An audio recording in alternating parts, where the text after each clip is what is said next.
Welcome back. All right, so before I'm done for today and making videos, I wanted to talk a bit about the wrestling. I did catch a little bit of Raw today. I don't have the energy for 3 hours. I just basically go to it and go, all right, cool. And you know what's funny is I caught two segments in full, and was I ever glad? Because they were the ones I'm the most interested and invested in right now. The Wyatt 6 stable against Chad Gable. I'm not sure if I find it more fascinating how fantastic the angle is or Jim Cornette not understanding it. I'm not sure what I find more entertaining. I kind of understand where Jim Cornette's coming from, but when he talks about, oh, this is all spooky and who's this supposed to be for, have we forgotten how many spooky characters there have been in WWE? Kane, Undertaker, two that come to mind, and Bray Wyatt was crazy over. So I think it's great to have something that's a little different. One issue that I have with AEW, and I've talked about AEW, is there doesn't seem to be a lot of variation in terms of wrestlers. Like they all have a similar move set. You either have your high flyers or your technical, and the actual I don't know. It just everything kind of feels the same sometimes, right? You're going to get a good match. It's probably going to be about 20 minutes long in most cases, and the gimmicks are kind of just them, which is fine. It's fine. But having that difference, and I think the opportunity that AEW had with Malachi Black was there, and then they kind of fumbled it. I feel like Malachi Black could have been a bigger deal. But since the lights go out so often in AEW, it doesn't garner the same reaction now as it used to, right? You just go back to the well too many times. Um, when the lights go out in WWE, you know it's the Wyatt Six. And the presentation of this group, like, I think they're having the most fun. And the best part is that they're tying it into Bray Wyatt.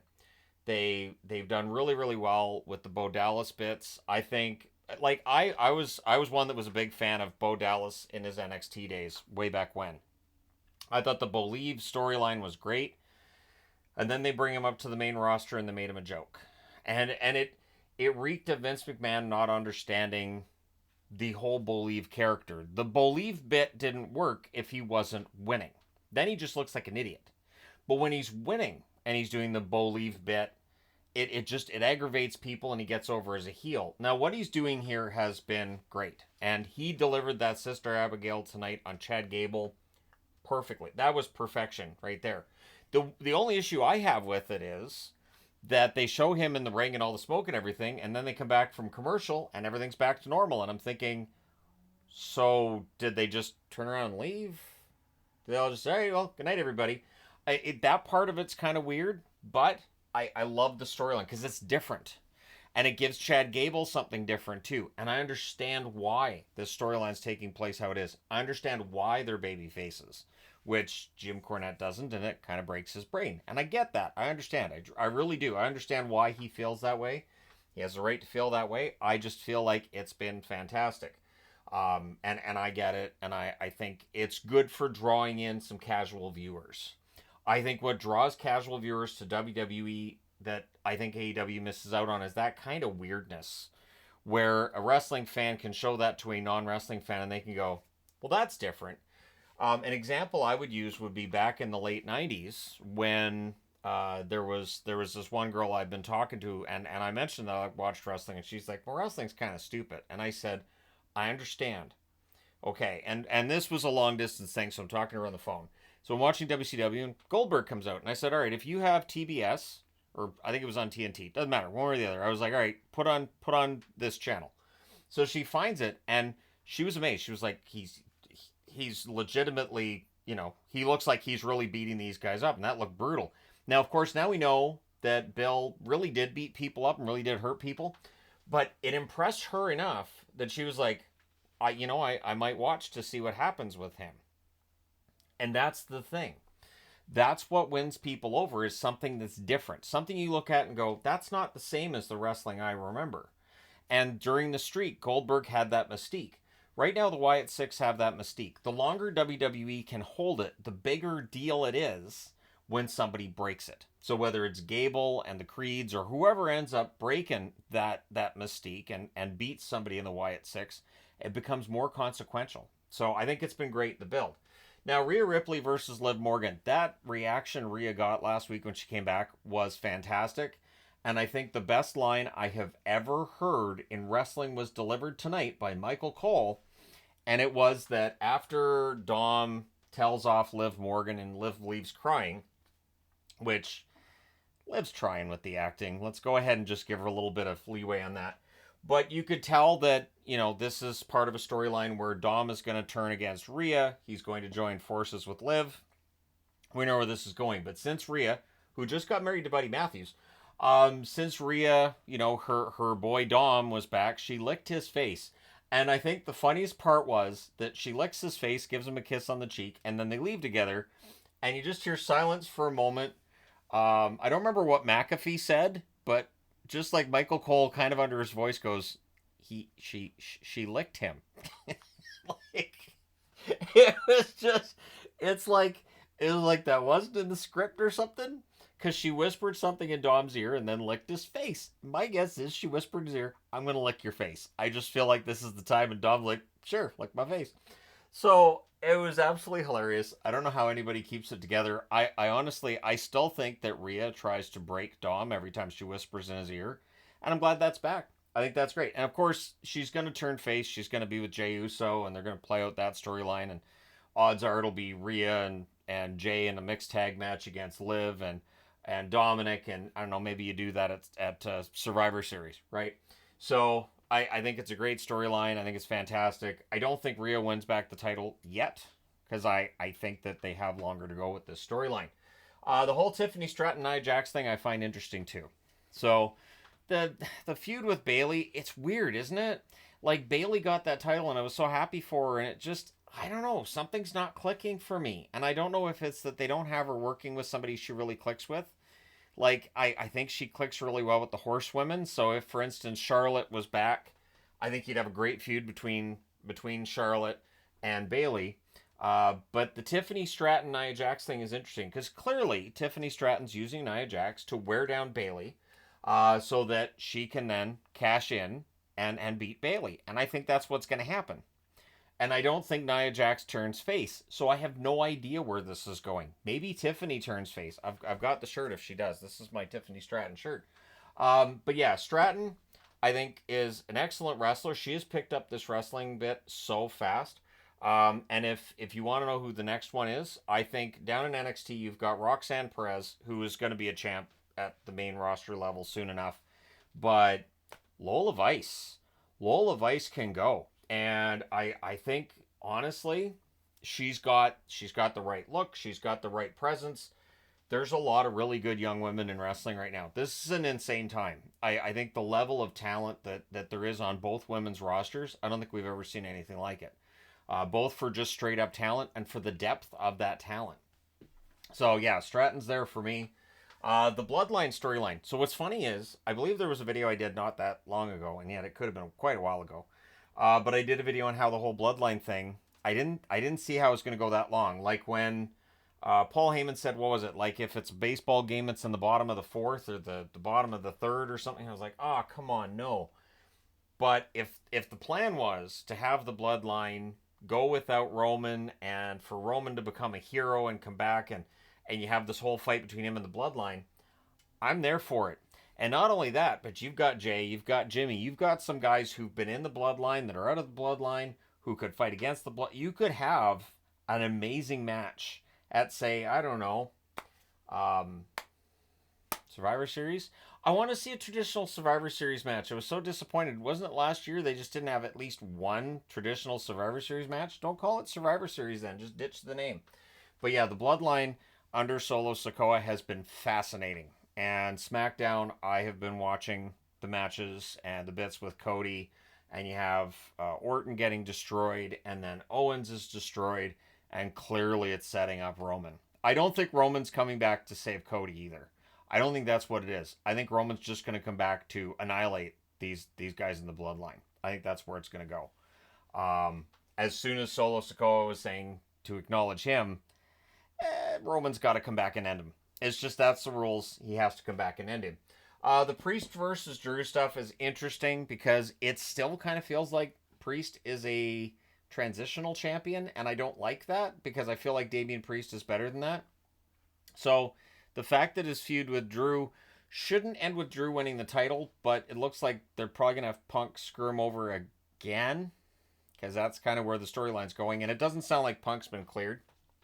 That's why you get Priest and Drew fighting each other, because Punk hasn't been cleared to come back. He's trying, by all reports, but we get Priest and Drew, and then we'll see how Seth Rollins factors into this too, because you have to think he's going to factor into it somehow. So that's all the WWE storylines that I'm finding really fascinating right now. On the AEW side, there's a lot fewer. There are a lot fewer things. Britt Baker versus Mercedes Moné. I will give AEW credit for turning Mercedes because the crowd wasn't having it.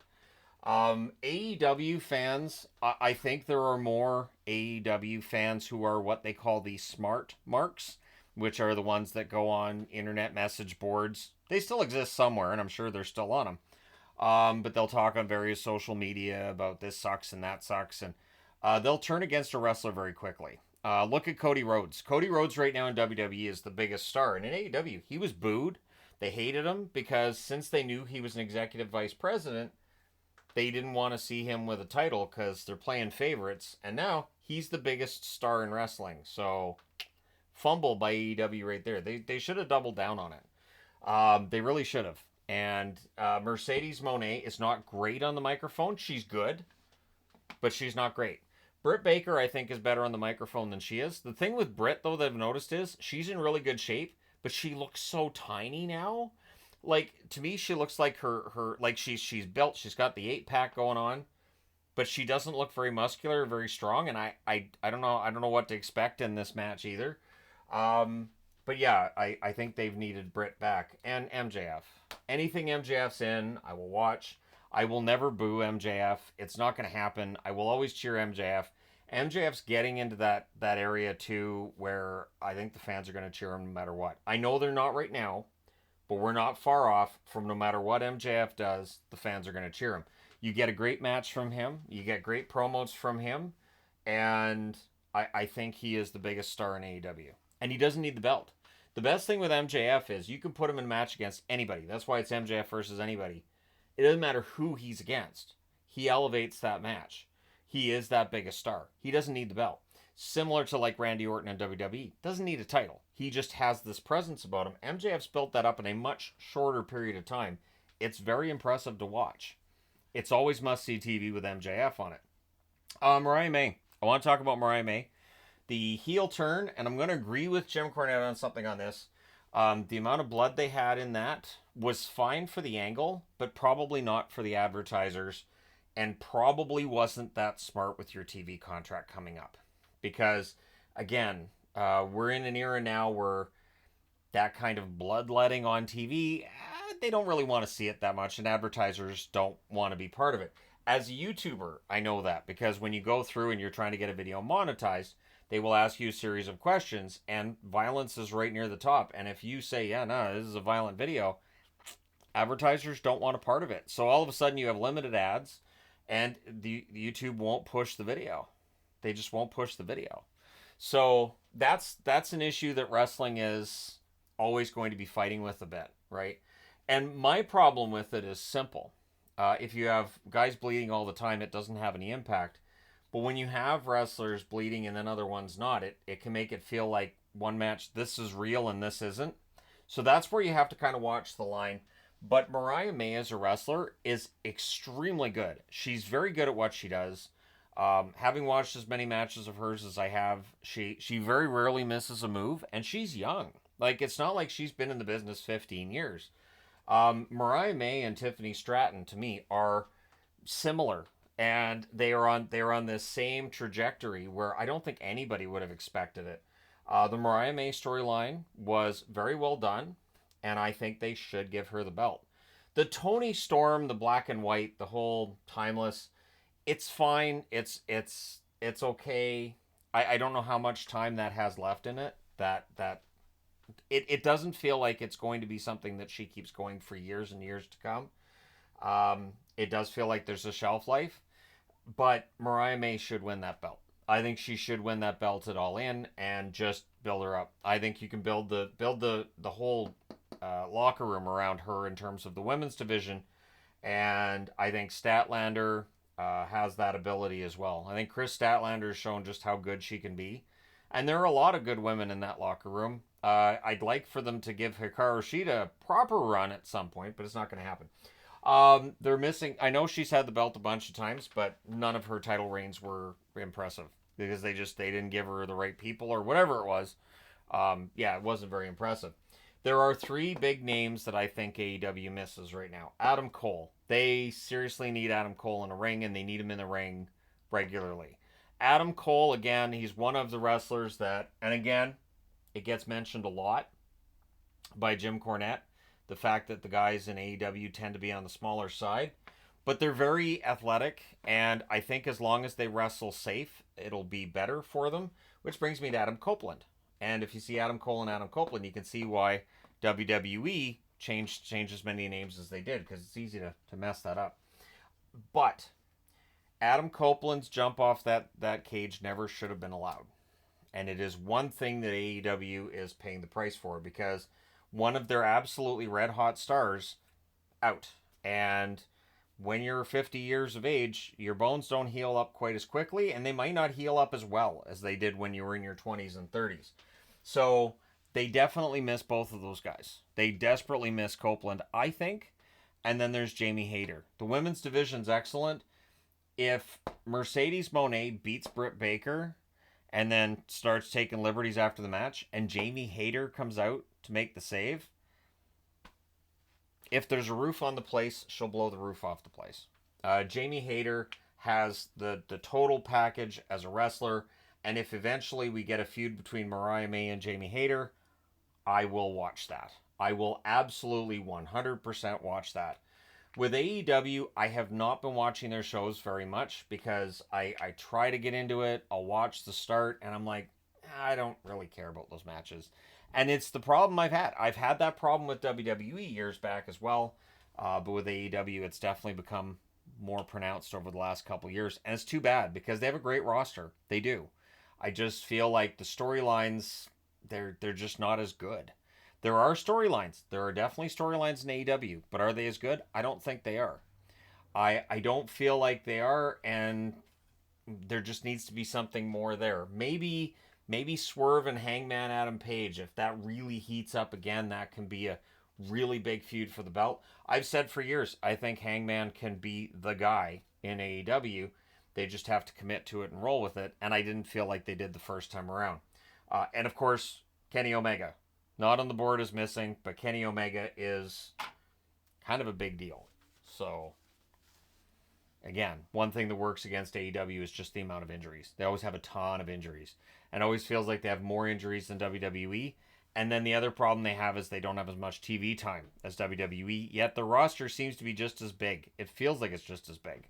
So let me know your thoughts in the comment section below. What's your favorite storyline right now in wrestling? What's the segment that you say, I missed the show tonight, but I have to go find this segment online because I have to find out how that storyline advanced? Let me know your thoughts in the comment section below as always. Don't forget to hit like and subscribe in the event that you've not done so already. Thank you guys so much for all your support. I will talk to you again soon.